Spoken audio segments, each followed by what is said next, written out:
This is Rogers TV.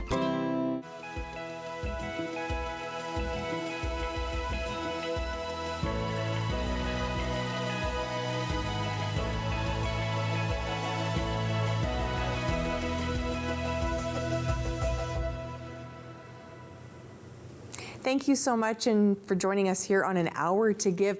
I'm Sam Laprade. We're taking a very deep dive today into something I don't think we spend enough time talking about. So I hope you're going to stay with us today, because today is all about Brain Canada. My very first guest today is Dr. Jess Fedorowicz. Hello, doctor. How are you? Hello. Thanks for having me, Sam. It's so exciting to have you here. We're going to talk about so much today.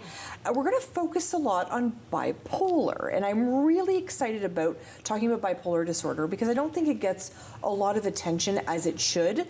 We're going to have a lot of time to talk about that today. But give me a little idea. Where do you work and how do you contribute to this wonderful community? Yeah. So I'm head of mental health at the Ottawa Hospital, which is, as many of your listeners know, is a large academic hospital, but people may not know how much we do in terms of mental health. And so we have 2 psychiatric emergency services, 102 inpatient beds, a whole host of outpatient and day hospital programming, mobile crisis services, and the like.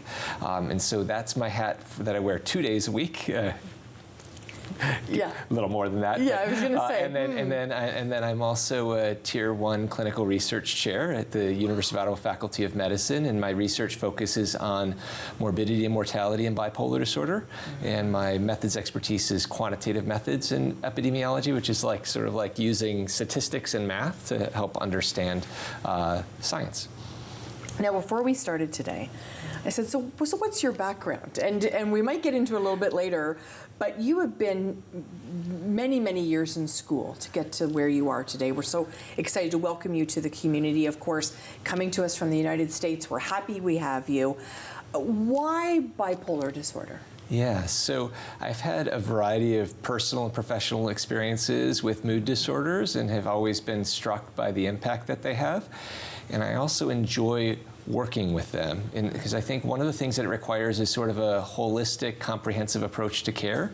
It's not just simply coming in, we make the diagnosis and here's the medication, but really understanding what's going on, addressing someone's broader health, exercise, sleep, daily habits, substances, psychotherapy. And so I feel like it really requires sort of a comprehensive approach, and I really kind of enjoy getting to know the person, taking their biography, and taking a holistic approach to care. And forgive me if I'm wrong here. I feel like that's much different than, we kind of grew up in the same era. I feel like this has changed over time, where we have that holistic approach as opposed to the medicate and see you in 30 days. I do think things have come in that direction for sure, in a very positive way. I would say in regard to sort of mental health in general, I over the course of my career, I've noticed that people have, I think, much more openness and receptiveness to discussing it. There's still a lot of stigma, but I feel like we've made progress there. But also in terms of treatment, and treatment's not being so narrowly defined. Yeah. It's amazing. Yeah. And so talk to me about the connection to Brain Canada. Now, yes. I will tell you, over the last 5 years, I've gotten to know this organization. I want to stand on some mountain somewhere and tell at least Canadians about Brain Canada, because I think they're doing phenomenal work. And once again, we don't hear about them as much, so I'm so happy to have you here today to talk about Brain Canada. But where does the intersection come with my friend Dr. Jess and Brain Canada? Yeah, no, this is really amazing, and I think the work they're doing is quite innovative in really bridging sort of multiple institutions and trying to bring people together to do the work that needs to be done to advance. I think there's one study in particular that sort of brought this up, and this is a study called the Integrated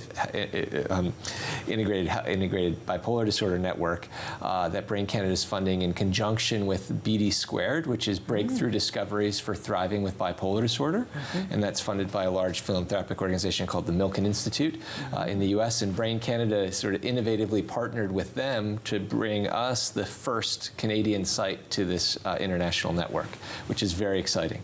Wow. And this study, like I've been studying this for my entire career, and this is the most exciting study that I've seen come out in the history of in my lifetime history of the field, and I'm so delighted to be playing a part of that. You just lit up, right? You know that? Yeah. You can see it in your eyes how excited you are. Yeah. How excited should people that are living with bipolar disorder be about this study as well? Yeah, so maybe I'll just tell a little bit about the study so that people can understand what it is. And so there are really two key pieces to this study. The first is a longitudinal cohort study. And what that means is, it's sort of fancy language for meaning we're following a group of people with bipolar disorder over time. And we're assessing them very carefully. And so they're going to get, rigorous clinical assessments. We're going to do brain imaging, biomarkers, memory and thinking tests, and so that we'll really get an understanding of what's going on and then tracking that over time. And the tracking it over time piece is a really important piece of this, because a lot of the studies to date have really focused on, okay, let's get a group of people with bipolar disorder and get a group of controls and compare them on X, Y, or Z. But these conditions are varied over time. And so bipolar disorder is characterized by a changing course of illness. So sometimes people may be depressed. Sometimes they may have symptoms of mania or hypomania. I can talk about those things later. And sometimes they may have periods where they're feeling completely normal. And that can vary over time. And if we don't study it longitudinally over time, we're never really going to get to the bottom of understanding how that condition works. And can I just interject, what period of time?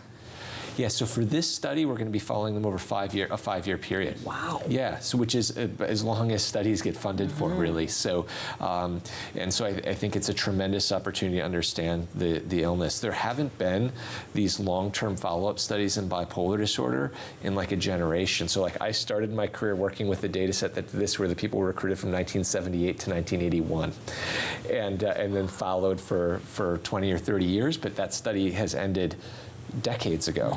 And at that time they didn't have the brain imaging and the biomarkers and sort of the standardized, some of the standardized measures that we have today. So I think bringing today's technology and today's innovation to longitudinal study of 5 years duration is going to open up tremendous opportunity to advance the field. And what else do you want to share about the study? Yeah, so that's one piece. And I should maybe make quick mention that the study is also following the open science principles to make sure that that data is shared and readily available to people. And then there's a second component called the Learning Health Network. And I think this is the piece that I think is most exciting for here and now. So the longitudinal cohort study will help us better understand this disorder and hopefully will lead to better treatments, better diagnosis, better assessment. The Learning Health System is going to be taking data from the longitudinal cohort study, but also from our real-world clinical data in the hospital. So we have an electronic medical record system that allows us to track how people are doing and to collect data. And we'll be able to take that data and this data and to improve the clinical services that we're offering right now in an iterative process. The other thing that's super important is that we're part of a network. So we're joined 10 international sites that are also doing this. And so not only can we learn from our own data, but we can learn from other sites' data and other sites' experiences. And so we'll be able to bring innovations from around the world to here in Ottawa. And I mean, that's a huge piece, right? It is, yes. Well, I get excited about it because once again, standing on mountains, talking about the fact that the Ottawa Hospital is world class. We are a community of just over 1 million people. We punch above our weight in terms of what's happening in this community. So to be able to be seen globally in that way, I'm so proud. You must be. Yeah, it's an opportunity of a lifetime for me to be part of this and contributing to it, and I'm very proud of our team. And it really, this was a team that brought this to Ottawa, and a big team. This team involved collaborators, research staff, people in other departments, data analysts, people with expertise in electronic medical record, our neuroimaging colleagues at the University of Ottawa Institute of Mental Health Research at the Royal. And so it's a really large team, and everyone came together, and we have a lot to offer. And so the people that are part of this research, how were they found? How did we find them? Yeah. So we've been working together, and in fact, I think one of the reasons that we were successful in this application that we had already been laying some of the groundwork for doing precisely this sort of thing. And so we had existing collaborations with neuroimaging staff at the Royal. We had working with our renowned Methods Center at the Ottawa Hospital Research Institute. We had built together a team of people with interest in mood disorders over the last 5 years at the Ottawa Hospital. That includes a number of physician scientists and quite prominent physician scientists. So like 3 of us, for instance, sit on the organization that makes guidelines for the treatment of bipolar disorder internationally. So we have lots of clinical trials that we've gotten going, and through work with the province, through something called Evidence to Practice Ontario, we brought something important called measurement-based care to the hospital about a year before this funding application, just coincidentally, which is an important piece of this Learning Health Network and the longitudinal cohort study. So a lot of that groundwork had been laid in the years preceding the application, and then of course bringing people together to apply and successfully compete to join the network. Well, I'm so glad we have a lot of time to talk, because there's a lot to talk about. There is, yeah, I could talk about this all day. Yeah, no, it's great, it's exciting. So the people that are participating, yes. Are they hopeful? The patients with bipolar disorder who are participating in the study, we haven't been able to launch the study yet, so we're still waiting for Research Ethics Board approval. Yep. We have approval from something important called Clinical Trials Ontario, which is like this central Research Ethics Board, and why that's important, that will allow us to work at more sites than just the Ottawa Hospital eventually, and lay the groundwork, hopefully, for future Canadian sites to join this international network. And so right now there are 11 sites. The long-term plan from BD Squared is to have 15 sites, and so perhaps with this groundwork we laid, we may make another Canadian site successful in joining. Well, that would be exciting. It would be fantastic. Because I think about, particularly over the last number of years, we've really had an open conversation about mental health, and so often people were and had shame around mental health. And I find when I hear about research like this and hear about this kind of collaboration, the shame seems to melt away, I hope, and it comes to let's help people in our community and beyond. Yeah, mental health is health. Mental health is health. Yeah. I want to say that 100 times. Mental health is health. Yeah. And so often we were always, kind of putting it off to the side, when the reality is, with so much that can go wrong with our bodies, why not our brain, right? Yeah, absolutely. Yeah. Why the most complex organ, it's foreign for people to think that it could go awry or have difficulties when every other organ can as well. I feel like I'm going to be smarter after our conversation today. I hope I am. Dr. Jess is going to come back in a minute and talk more about Brain Canada. Stay with us on An Hour to Give.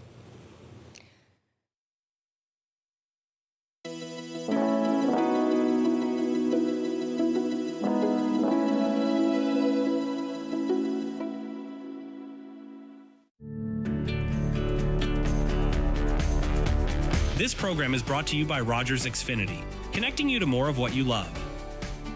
Visit Rogers.com for more details.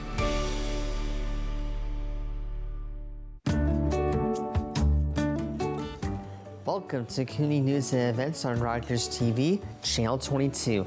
I'm Ramon DeFranco. The Ottawa Outdoor Film Festival takes place on November 15th at the Bytown Cinema. It celebrates the best in international and Canadian outdoor-themed cinema. From 6 p.m. to 9 p.m., moviegoers can enjoy a curated selection of films that highlight adventure, nature, and environmental stories on the big screen. The festival offers a chance to experience breathtaking landscapes and documentaries while connecting with outdoor enthusiasts. With engaging discussions and filmmaker Q&A sessions, this event is a memorable experience for anyone passionate about the outdoors. Visit bytown.ca for details. To have your community news or events listed on our website, please go to rogerstv.com, click on events, and post your event. That's it.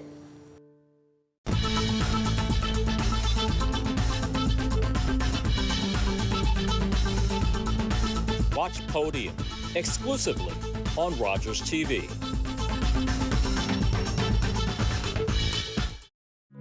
Everybody knows not to drink and drive, but some people still think it's okay to take drugs and drive. Police have the authority, the ability, and the tools to determine if drivers are impaired by legal or illegal drugs. And because drug-impaired drivers can pose just as great a risk as drunk drivers, they face the same penalties, like the loss of their driver's license, a criminal record, fines, and more. A message from the RCMP, the Canadian Association of Chiefs of Police, and Arrive Alive, Drive Sober.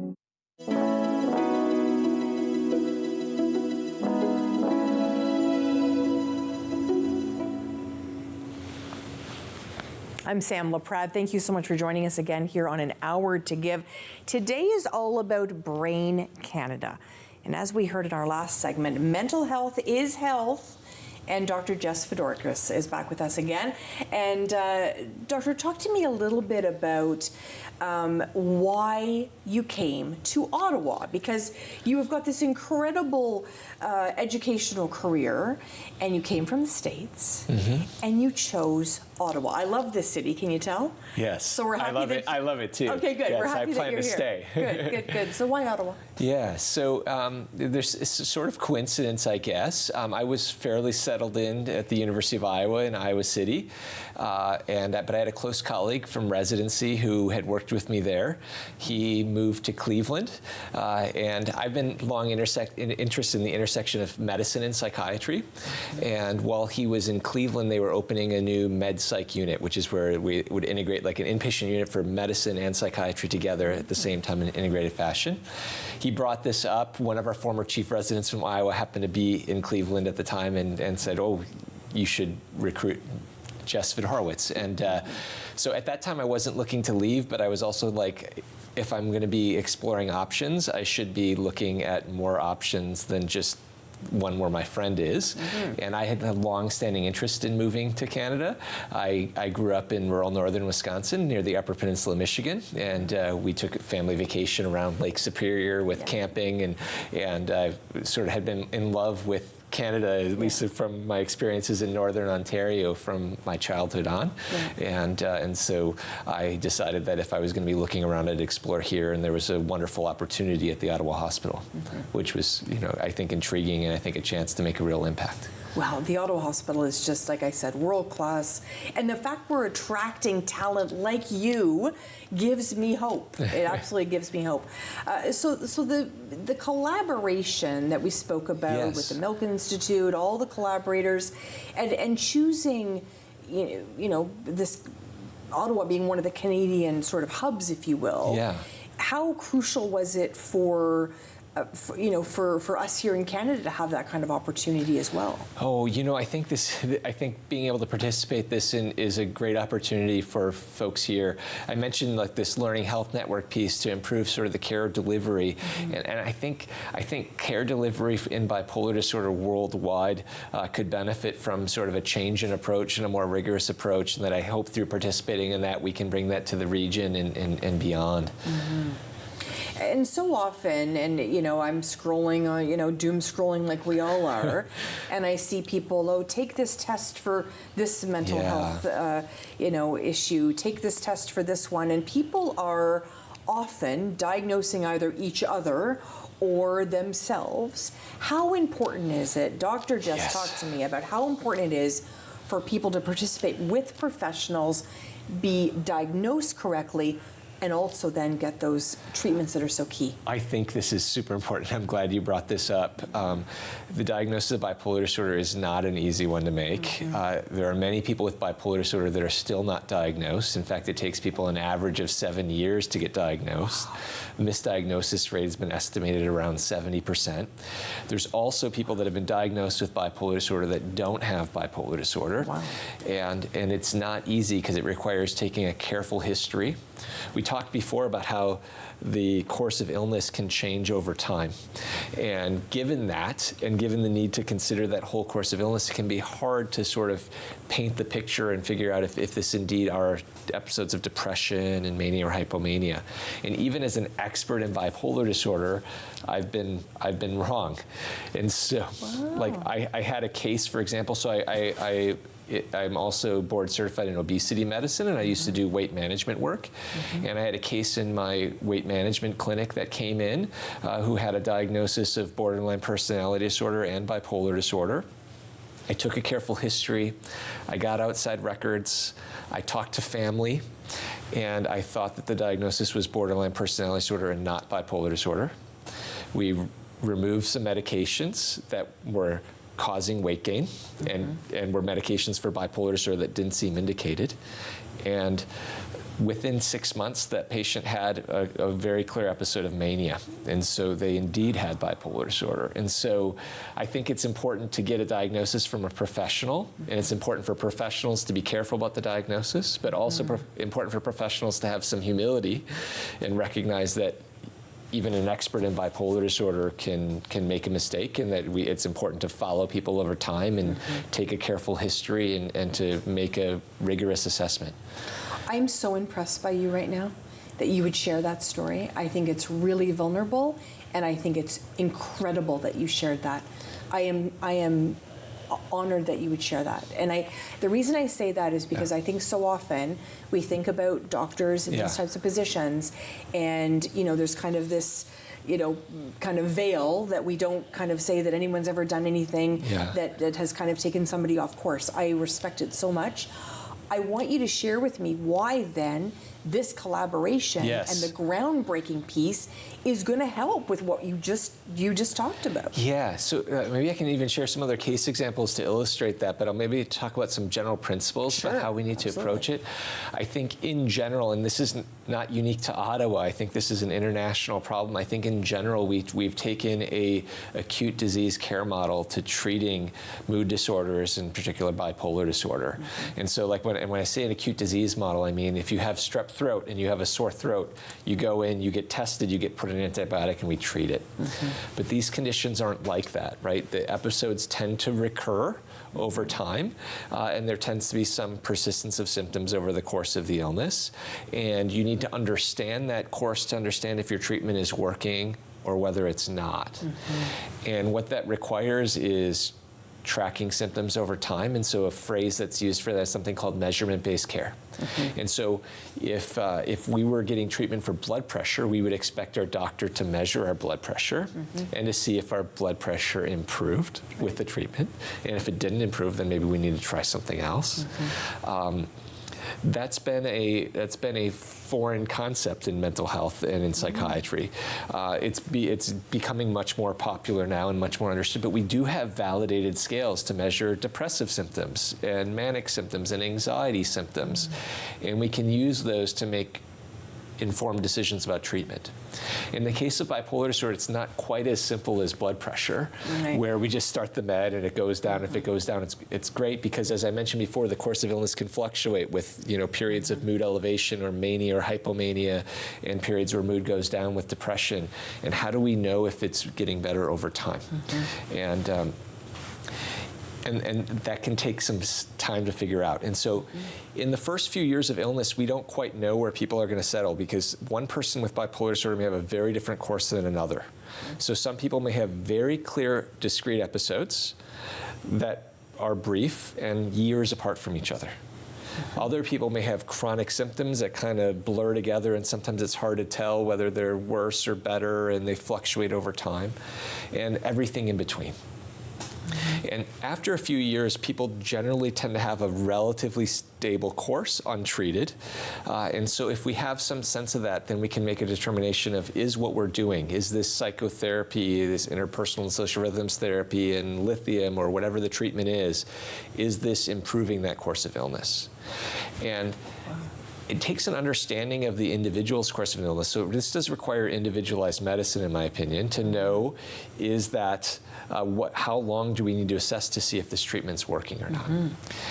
I'll tell a couple of stories, if that's okay. Yes, please do. Yeah. So we only have about a minute right now, but we're going to come back to it. Sure. So the first story I'll talk about is related to something my mentor used to talk about that was discussed in the 90s called Prozac poop out. And so there was this idea, Prozac came out, fluoxetine is the name of the medication. I don't like to use brand names, but the phrase was Prozac poop out. And some people responded to it that didn't respond to other meds. And not because it was better than the other meds, but because sometimes people respond to one therapy and not another. And several of them then developed episodes of depression later on. And there was this idea that, the med stopped working. And so people thought, oh, then now we have to go to something else. And this idea is still pervasive, but the long-term clinical trial data suggests that's not the case. And so just as a thought experiment, let's say we could predict that someone is going to have 2 episodes a year.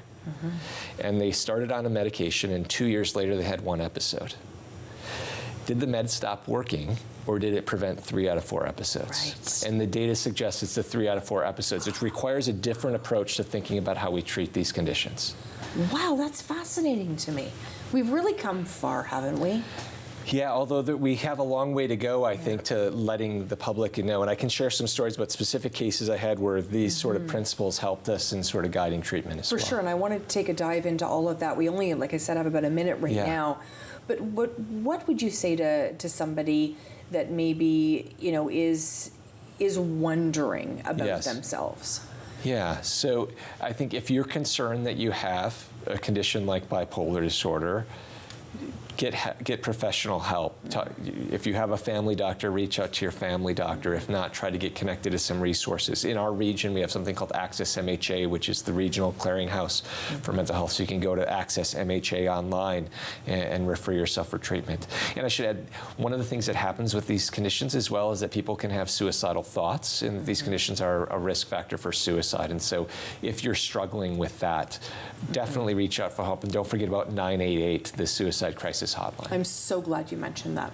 We're coming back with Dr. Jess Fedorowicz, talking all about Brain Canada today, particularly regarding bipolar disorder. Come back with us on An Hour to Give.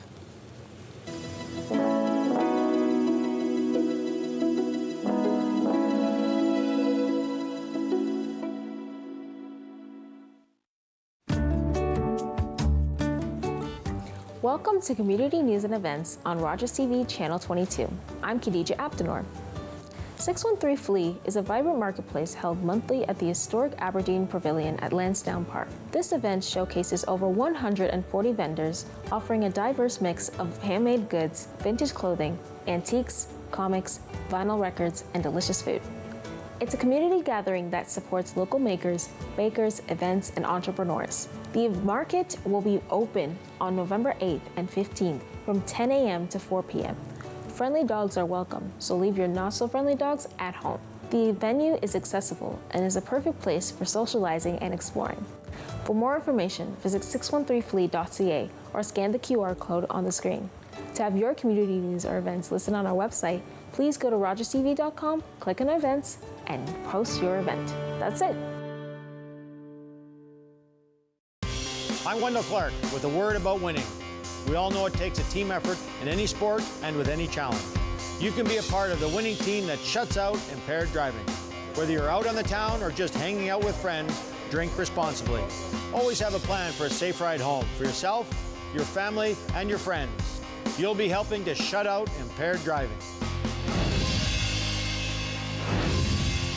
Visit ArriveAlive.org to find out more. Arrive Alive. Drive sober. Are you a passionate content creator ready to expand your audience reach? Do you have unique stories, captivating hobbies, or special interests that deserve a spotlight? Rogers TV is here to amplify your voice within the community. We offer you the platform to broadcast your content to a wider audience. And the best part, it's completely free. Don't miss this opportunity to share your vision and engage with viewers. Find out how Rogers TV can transform your content journey today.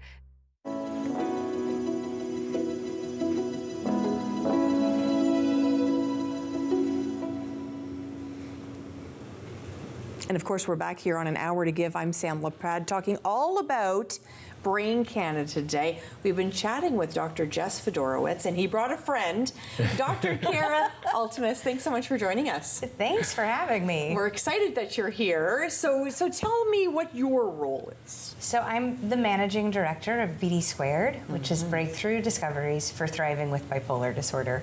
We're the largest nonprofit funder focused on bipolar disorder research and improving clinical outcomes for individuals.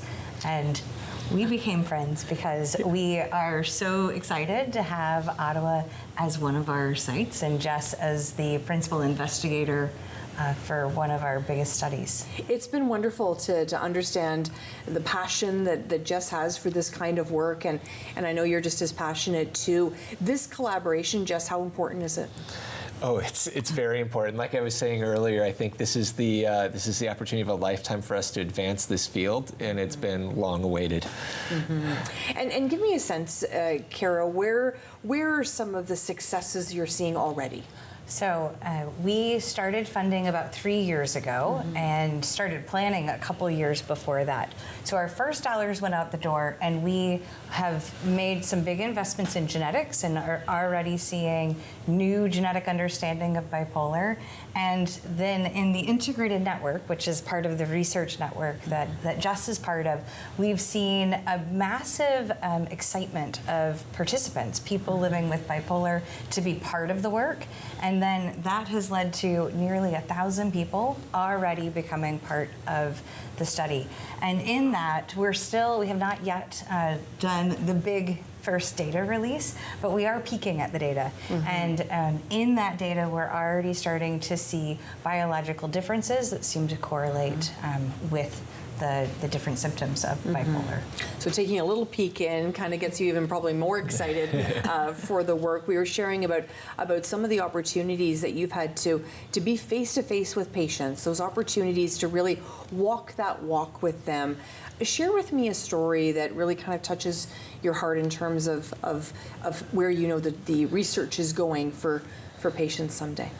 Oh, that's an interesting question. So, yeah, there are lots of patient stories sort of that I think have impacted me. I think for me, some of the stories that I would like to highlight is that I had a practice focused on bipolar disorder before I came here. And I've shared my contact information with those when I left, and I occasionally get updates. And so I've gotten emails from people telling me that I saved their lives, or my favorite, sending me pictures of their kids as they're growing up and getting to see that they were thriving with bipolar disorder. So I would say there are multiple stories of people that are doing better with, attentive care. May I share a quick story relevant to this? When we set out to launch BD Squared, before we actually had the integrated network and this big research study going, we went out to the world and asked people living with bipolar what research priorities were most important to them. And we had open-ended boxes for people to tell us. We had things that we put as check boxes, but the open-ended boxes were maybe the most interesting. And far and away, I think the researchers going into that study or that survey believed we would hear about the symptoms, relieving symptoms. But what it actually showed was that people wanted to live whole lives and thrive. And that shows up right in our name, that we're BD Squared, which thriving sits right in the middle, breakthrough discoveries for thriving with bipolar. Well, I'm so glad you said that, because that was a phrase, when I heard that phrase, I'll be honest, I have never heard thriving with bipolar disorder, never heard that term in my life, because it feels, and I've got people in my life that have had this diagnosis, it can feel dark and heavy. When you say thriving with, it feels hopeful.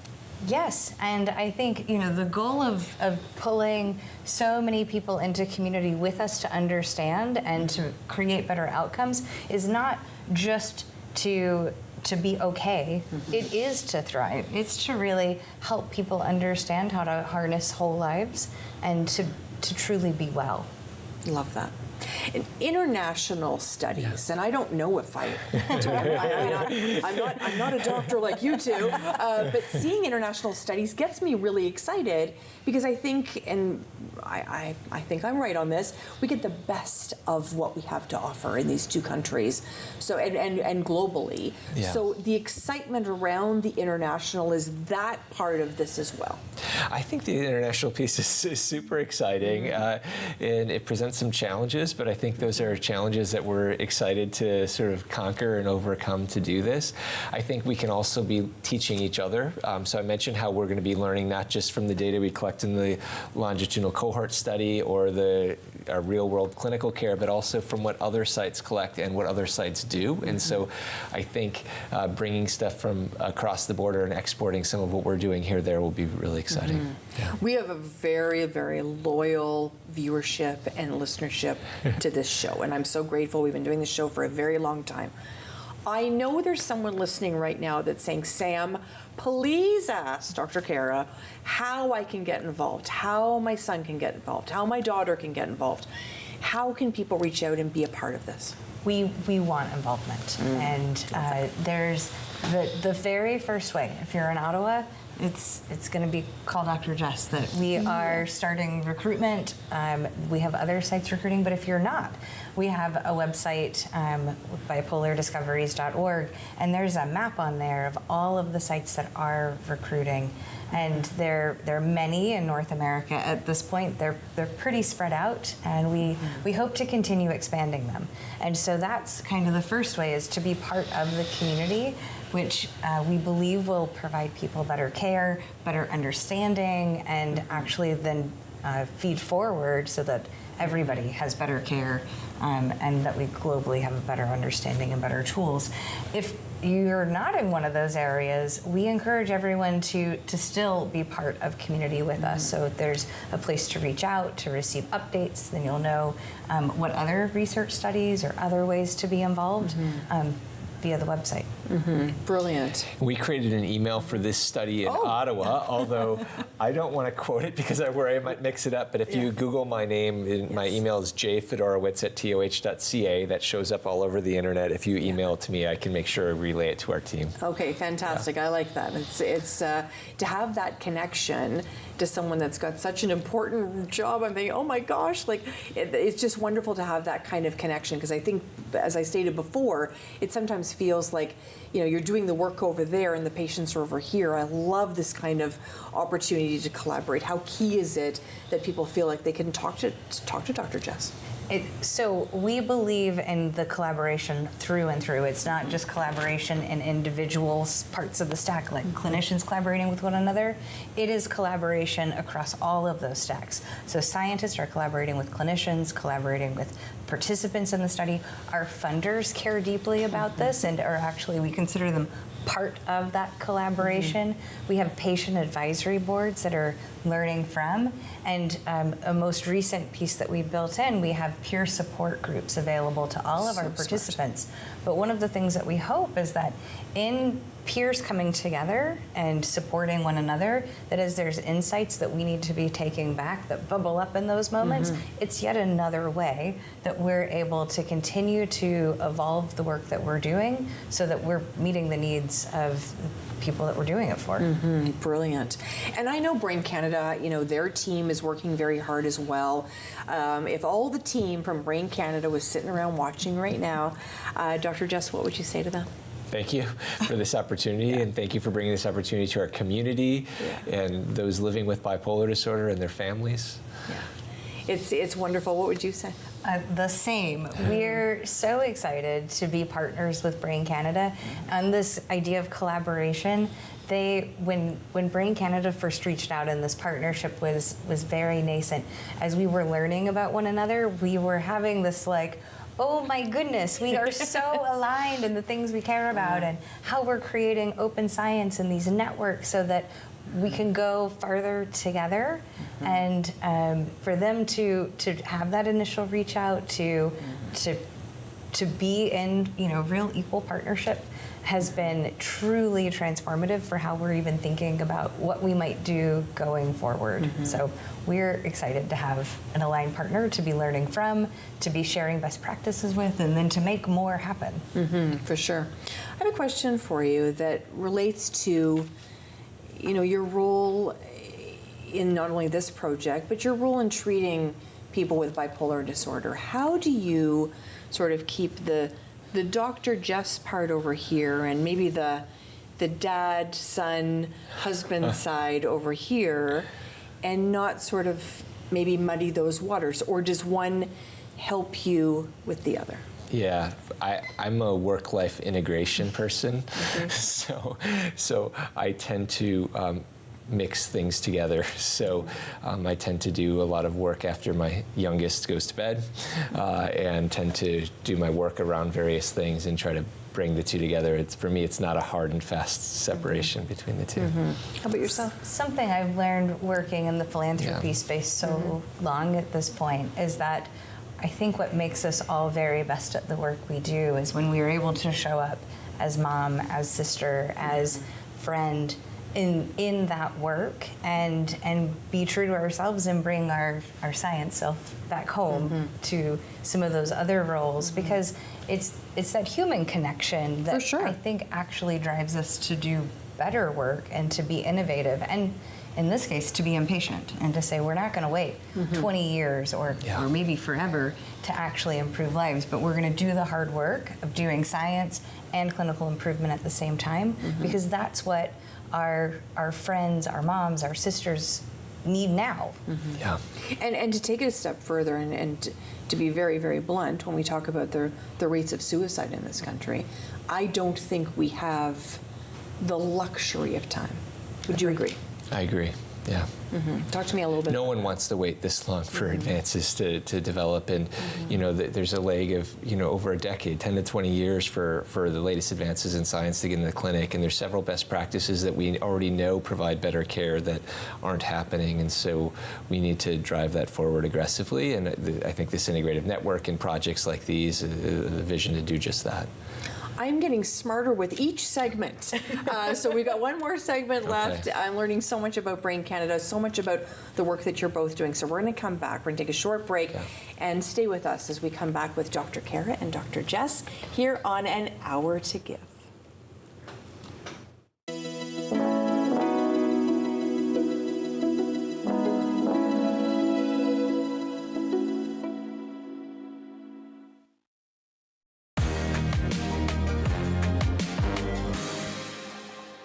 Ottawa Snowsuit Fund launched its 44th season recently, continuing in its mission to ensure every child has warm winter wear. Volunteers, along with corporate and community partners, gathered at the Snowsuit Fund Depot to kick off the annual fundraising campaign and acknowledge the generosity and dedication of the community. Mayor Mark Sutcliffe was on hand to praise the organization's long-standing commitment to the community while also honoring longtime General Manager Joanne Andrews for 30 years of dedicated service. Former client Dorcas Abili expressed her gratitude to the Snowsuit Fund, recalling the shock of her first winter in Canada in 2023 after emigrating from her native Uganda. Later, Salia Sanogo presented his 4-year-old daughter Jamila with her first snowsuit. Since early September, the Snowsuit Fund has provided more than 7,000 snowsuits to local children and expects to surpass last year's record of 19,500 suits distributed to over 8,000 low-income families. For more information on how to contribute or to access a snowsuit, visit snowsuitfund.com. Want to share news from your area? We'd love to hear from you. Email us with your community updates and be part of the conversation.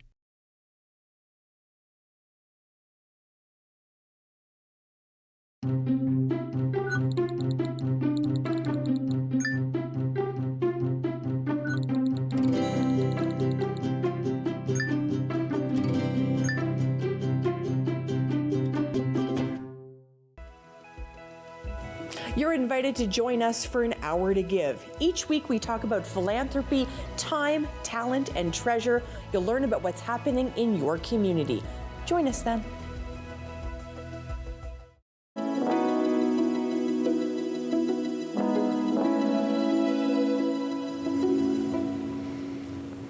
Thank you so much for spending time with us here on An Hour to Give. Kara Altimus and Jess. What is my problem? Fedorowicz. Yeah. Here we go again. Thanks so much for spending time with us here on An Hour to Give. Jess Fedorowicz and Kara Altimus have joined us here on An Hour to Give to talk all about Brain Canada and, of course, the important work with bipolar disorder. And we talk about what makes this program so successful. And Jess, I'm going to ask you, give me some idea of maybe some of those pieces that are integral to ensure this research is solid. Yeah, so I think one of the key things is making sure that we're getting consistent and appropriate measurements across all the sites in the network, and the protocol I think is very clear and rigorous with a central clinical coordinating center and a data coordinating center, and doing training so that way if I'm doing an assessment, it's the same as someone doing it at Mayo Clinic, or if and then some of the assessments are being done in a centralized fashion through the clinical coordinating center, and then following people over time. We're also integrating with the electronic medical record so this measurement-based care that I talked about before, where we're measuring symptoms. We're doing that as part of our routine clinical care. We're also getting similar measurements in the study and sort of pulling those all together, which will provide richer data for caring for patients and understanding the illness and advancing the science in bipolar disorder. Really interesting. What are some of the keys to success for you? So just listening to just describe what feels successful, or what feels like it will make the whole come together to be greater than the sum of its parts. One is encouraging, because as we've asked sites to do something that's very hard, there's a lot of difference in psychiatric care, not only across countries, but actually across geographies within countries. There's been a lot of negotiation and compromise. And one of the things that we were thinking about at the very get-go was that if you have totally different care at different locations, it will be very hard to come back and understand the science in a comprehensive way.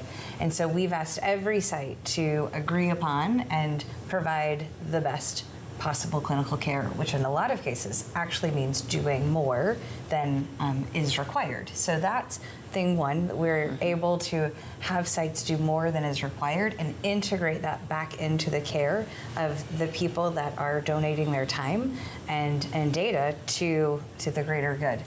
The other piece of this that I think was a real innovation was this idea that all of this is baked into what we call a learning health network. The idea that we our health system, the doctors and clinicians, are learning from data in real time. A lot of times that only looks at electronic health record data, but because you've got all of that rich data that Jess talked about, and you've put that into the electronic health record, and then we built this big system where there's learnings and there's seminars, now we're able to learn in real time. And so as signals pop up in the longitudinal cohort, we can expand them into the Learning Health Network and rapidly learn what works best for whom. Ultimately, we want to get to a place that we are no longer experimenting with which medication works best for whom, but that when somebody arrives and they are in need of help, that we're able to find the best treatment the first time. Amazing. Now, I have to ask, is this a blueprint for best practices moving forward for other disorders? Like, I'm thinking, we focused, of course, today on bipolar disorder, but I'm thinking about 10 other disorders that could follow this path. I think absolutely in mental health. And I would say that there are models for similar success in other areas of medicine as well. So if we look at cancer centers, for example, cancer centers were sort of pioneers in building these networks to advance clinical trials, bring treatments out quicker, and we've seen improved survival from that and better access to cutting-edge treatments. And so we're bringing that to mental health here in bipolar disorder, and I sure hope that people will adapt this model to other mental health conditions as well. Yeah, for way too long, bipolar has been, and mental health generally has been, behind the innovation curve, which is not fair to people living with bipolar. This is an instance that we've been able to leapfrog. This is the first network, the first study of this kind in psychiatry, and we do see it as a model for suicide prevention, for schizophrenia. You could imagine starting to think about how do we improve mental health and potentially other areas of health even more broadly, bringing that cohort into the clinic and a learning health network. So I'm really excited about the potential. Is there an AI integration anywhere here? Yeah. I'm sure there is, right? You're both smart. There's a lot of data, and we have to bring the full set of tools to that. That said, it's done in a closed environment, so it's extremely safe. It's not like we're asking all of the AIs to come to this problem, but instead thinking about how do we bring the richness of insights that our clinicians and scientists are seeing to then ask deeper questions of the data, and how are we using data analysts in that protected environment to find new associations and correlations that we can chase down. So you're not like me asking ChatGPT to bake the best cake. We're not putting the data in ChatGPT. No, exactly. I figured that much, yeah. But I just think it's an important point, because I find everything has this lens now, like how much are you using AI and all of that. The human side of all of this is at the core for me, where I can really see the impact's going to be. For sure. How exciting is that for you? It's super exciting. Yeah, I mean, I think ultimately that gets back to the thriving conversation that we had earlier. Ultimately, like, you know, what we do and the advancement of the science is only as good as it helps improve people's lives and allows them to thrive. And are young people involved in this study, or is it people over a certain age involved in this study? So right now we are recruiting adults. So it's ages 18 through late adulthood. We've actually pushed on sites. It's really interesting that if you look across medical research, you generally see that people in about their 40s and 50s are the most enthusiastic about participating in medical research. And so we've asked sites to be very specific and to work harder to get younger people, so folks in their 20s, to be part of the study, because we see that as a critical time of understanding and a place that there's less data that's currently in existence. What kind of commitment will it be for the participants? Yeah, so the study will involve sort of regular follow-up visits, and I think with some of the big follow-up visits are at baseline in each year, during which there'll be brain imaging studies and blood draws to assess biomarkers, so we can actually look at what's going on physiologically over the course of illness. And then, you know, ideally patients are receiving care in our clinics or clinics that we're connected to, and we're going to be working on building through this Learning Health Network collaborative, integrative endeavors across the system. And we have the potential to do that, I think, regionally as well, given that the electronic medical record at the Ottawa Hospital is being shared in that particular instance across almost all hospitals in the region, and even beyond the region as far as Sault Ste. Marie. So even if people are getting care elsewhere, we may be able to support that care, and it'll be through this, and it'll make it much easier for people for physicians to communicate and for people to have their records shared with other providers that they're working with them. And Carrie, are you getting calls as well from other places all over the world about this incredible opportunity, especially, you know, Brain Canada's involved as well? Yeah, it's felt like a big difference in the last year. That, you know, when we started, I felt like nobody knew who we were, and we kept, you know, kind of having the same buzzwords of, you know, trying to really pound the pavement. What were we up to? And in the last 12 months, I think, particularly as we've brought on sites like Jess's, we've seen a big uptick both in terms of folks that want to participate, as well as other potential funders that are starting to see the potential of what we're doing. And then interestingly, organizations that are trying to develop new interventions are starting to see the potential of partnering with us to understand within network how might novel interventions be beneficial. And the nod when you receive the funding, you know, when you're doing research, it's so much more than the money, isn't it? Oh, absolutely, because, you know, one of the things with the money comes tremendous responsibility. Right. So now you have to do the work, right? And and so it's much more than that for sure. I mean, ultimately, like we're doing this. I didn't do all of that training just for the sake of it, right? It's to have some sort of impact, and it's projects like this that allow us to have a potential impact that will hopefully last, you know, beyond my lifetime. 100%. What would you say to Canadians about this work? We're so glad to be partnering with Jess and with Brain Canada, and having the ability to partner across the two borders for now, and look forward to being part of a network and helping facilitate science globally for people with bipolar. Wonderful. Take me back to 1993. 1993. What would you say to yourself in 1993, because I know that that's when you were heading to school for the first time? What would you go back and say to yourself all these years later about where your career would be now? Oh, interesting. I would have no idea that it would ended up here. So I knew I was interested in medicine at the time. I was a volunteer in high school, actually, with our local rural emergency rescue squad, but had no idea that it would follow here. But one of my big beliefs has been to prioritize by passion, and I think that's how I ended up here, is by prioritizing by passion. Beautifully said. What would you say to yourself as a young person? I would say science does not have to be so slow. Break the status quo. Love that. She might have won that question, by the way. Yeah. Sure. I love that. Yeah. Because I think there is this thing like, oh, we're going to see something in 20 years, we're going to see something in 30 years. It's so demoralizing. Right. Like, let's build it to make it happen now. So I agree. Yeah, and get to the bedside, right? Yeah. And that's what's really innovative about this. BD Squared is doing a ton of discovery work in bipolar disorder, but they've also built this integrated network to actually make things happen in the here and now. Yeah, that's wonderful.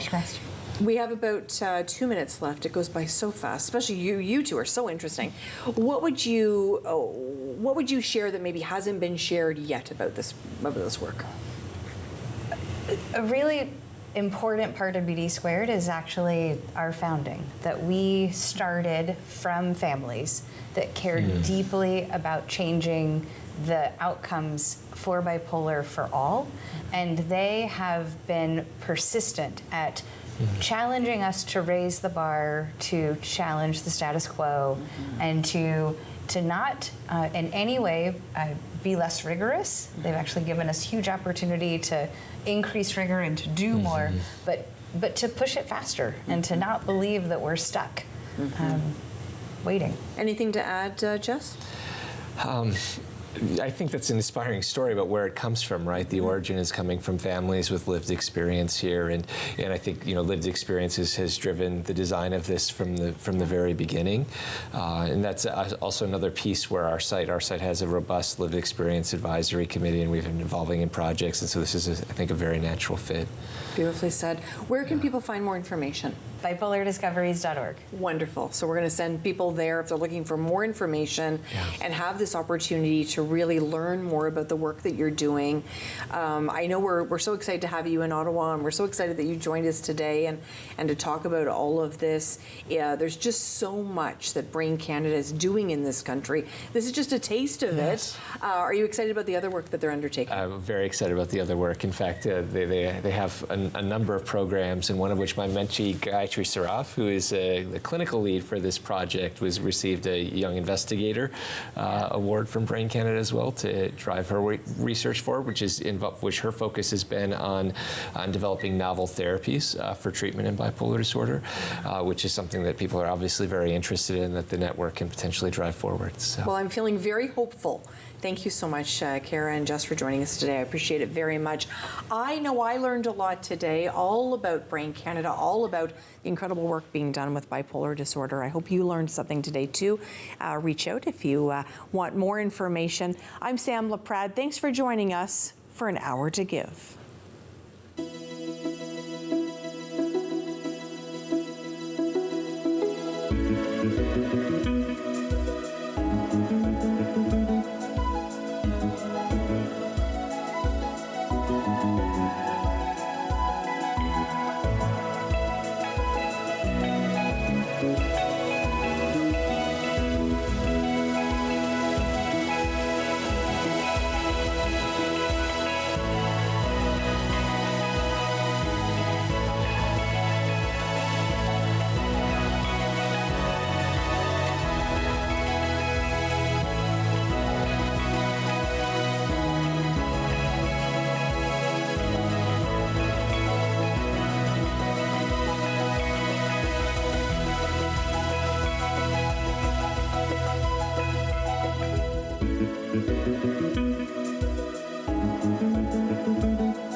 Connect with us by visiting our website or email us at comments@rogerstv.com.